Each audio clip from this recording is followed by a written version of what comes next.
Behind me is a pretty unique vehicle. It's a Unimog, which is an incredible vehicle that is extremely capable in just about any on or off-road activity. It's big, it's tall, you feel like you own the road when you're driving it, and it's slow, but once you're rolling, there's not much that's gonna stop you. It's a massive vehicle, and we say you're on Unimog time. It can go anywhere, it can do anything you want it to, but it's gonna go pretty slow. The motor in this car, it's an inline turbo diesel. Behind that is an 8-speed gearbox. So you can put it in first gear, let the clutch out, no throttle, and it will climb over another car. They're built as like a utility vehicle that they're all very different. They're all configured different. They're kind of like Legos. You can snap on an extra cab, a truck bed, or something that's used on a ranch or a farm. Steve Tanner. Good to meet you. Nice looking truck. I'll be honest, I haven't seen two Unimogs side by side before, and I didn't know how many different flavors they came in. So what are some of the highlights of this machine here? So it's a 1973 Mercedes-Benz Unimog. It's a 416 DOKA. So DOKA means double, referring to the double cab. And yeah, this thing's really intended to be an agricultural instrument. You know, a lot of people think that they're a military vehicle, but really they were for farms. It's a Mercedes-Benz 5.7 liter inline 6 diesel, naturally aspirated. Doesn't like the altitude much. 4 shifters and nothing's labeled. Cool. Probably torquey enough you could just leave it in whatever gear. Yeah.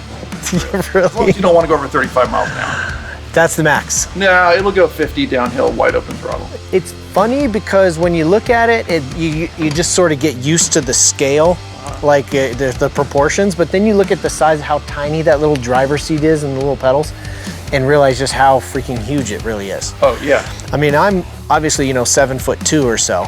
Exactly. So, that really gives you the scale there. Probably never used to seeing this next to like something that could be called a big brother. No, normally anything it's parked next to, it just completely dwarfs. Yeah.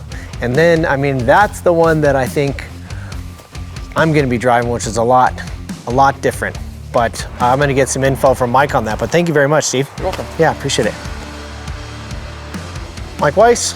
Good to see you. Yeah, good to see you too. When did you get this truck and what year is it? So it is a 1998. I picked this up last year. It was Arnold Schwarzenegger's in 2001. It was brought into the country and they were having issues because it was too new to legalize it. So it was sold as a piece of farm equipment. It went up on the auction block and I ended up pulling the trigger. Once you got it, what did you do to it? So originally it was the military grain, but it had no sheen to it. Color sanded, didn't polish it, and just brought everything back to life. Baja Designs gave us some lights, things here and there, and we have big plans for the future. The real question, honestly, for me is, since I'm gonna be driving it now off-road, and I've driven a little bit around MOAB, it's a lot of super steep stuff. I assume it has like a very low range. 1 through 4th gear is pretty much, crawling speed. It's air over hydraulic, so it's got an air compressor, tank and everything, and they're hydraulic at the caliper. So even if the engine dies, you still have brake pressure. You do. And it's got air lockers. So yep. It's transfer case front and rear, so when you lock all the lockers, it grips. The engine is still full mechanical. There's not a computer in the car, which is, military vehicle. You could have the EMP nuclear bomb go off, the truck will still run. Wow. Which is cool. So what kind of gas miles does it get? I'm not sure. Yeah, good. Just good. keep filling it up. Yeah, exactly. I mean, this is the original like ride height and everything. Original ride height, but much taller tire. Have you had like tires off the ground and stuff? We've had one off the ground Yeah. for a bit, but it's not that scary. The articulation's pretty good. Is it? That should be a goal for today, though. Just to get a tire off or two. Yeah, get to at least one. Want to go for a drive? Let's do it. All right.